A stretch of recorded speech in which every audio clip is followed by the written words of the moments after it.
Today's show brought to you by HP.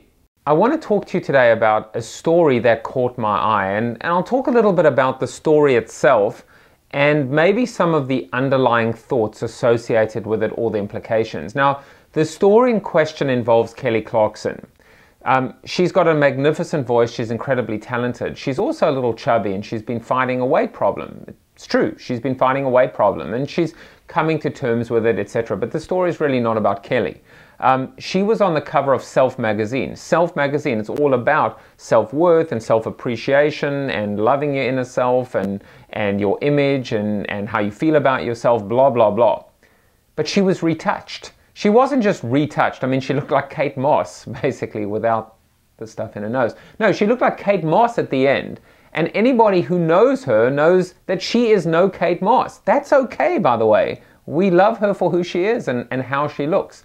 There was a tremendous disconnect of all the cases where people have been retouched. She was retouched to look half her size in a magazine that actually is all about authenticity. There is this idea of manipulation and coercion. And so there was a backlash, and rightfully so, and it just made me think about a couple of things.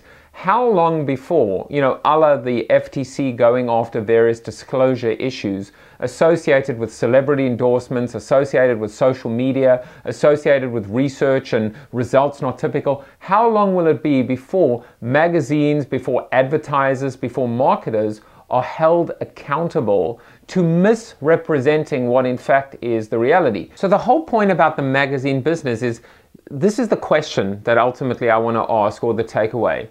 Is this industry in fact arrogant or just out of touch? Have they lost touch with everything that they once stood for? And is that in fact sad and pathetic and ultimately more dangerous to them than a perceived arrogance? I'm not sure that this business is arrogant at all. I just think that ultimately they are becoming less relevant and falling further and further behind, and it's more of an inability to understand how the world is changing rather than a resistance to that change.